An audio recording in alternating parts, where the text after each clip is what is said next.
you know, whatever your mental attitude is, has a lot to do with what you're going to be and how successful you are in your efforts. Reverend Franklin made albums which I used to listen to. Yeah. And Aretha definitely was my inspiration. And listening to her play, that's one of the ways that I learned how to play by ear. And listening to their choirs, singing, I taught our choirs, because I played for 4 choirs when I was 11 years old. On Wednesdays and Fridays and whatever, and Saturdays, then you would, rehearse all of these choirs, and all day Sunday. I mean, you're playing at all the church services. When I started out, I made $3 a month total for all 4 choirs. But then I got a raise. I got a raise to $25 a month. But with that little $25 a month, I saved it up, and I ended up, by the time I got into high school, I bought a car for $250. In the darkness of your private room, you've been picking at the scabs of some old wounds. You're cuddling up to sorrow like it's your best friend, thinking it's an inescapable end. See the light shining on the wall, it's gonna shine through the nightfall. Can you see a window shining the light on every problem? I wanted that song to sound like an anthem, and most anthems sound like church music. There are certain chords that have a particular sound in gospel music.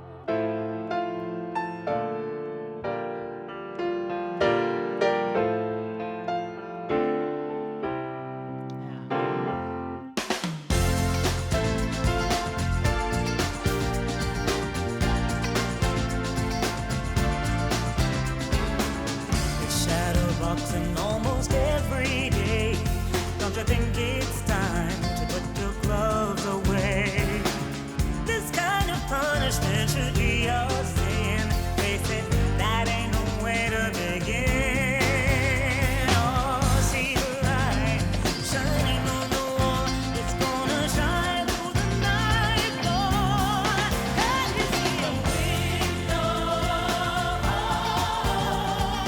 Shining the light on every problem. In the 80s, I subscribed to a publication called Reader's Digest. It was great because it had all sorts of short stories in there, and I turned to a page. There was apparently a series called Windows of Hope.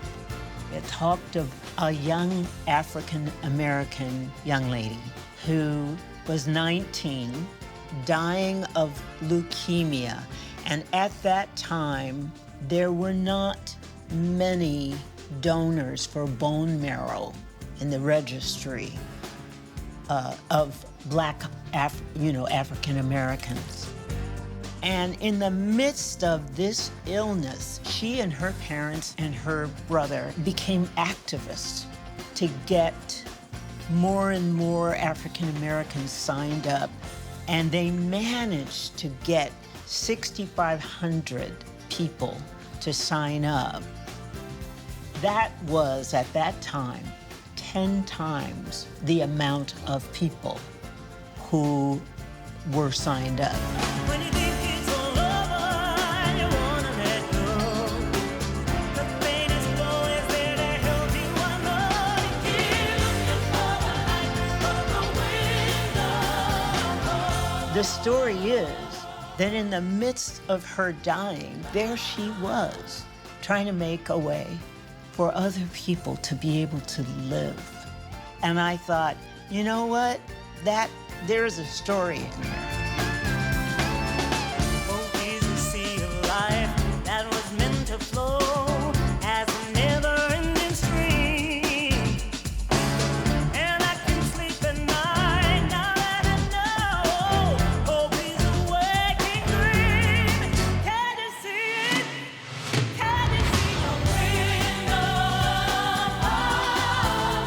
Unfortunately, she died. And I have to tell you, a few years after that song came out, her parents came to my show and told me that they were grateful for the song and the memory. So I get excited when I get a chance to talk about Joanne Catherine Johnson. So instead of just feeling sorry for yourself, even in the midst of a traumatic illness, you can still do something to help others, and in the midst of that, you're helping yourself.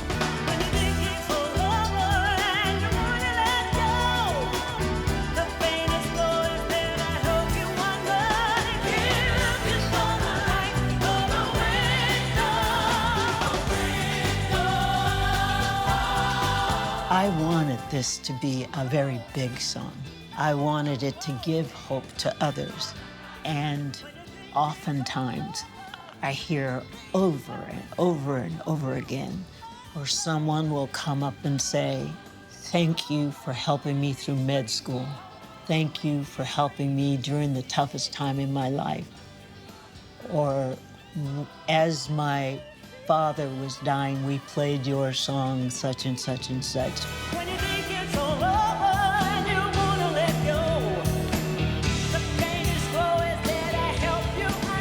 I've been a part of some of those moments, and it has completely humbled me. So I don't take it lightly, and I thank God for the gift.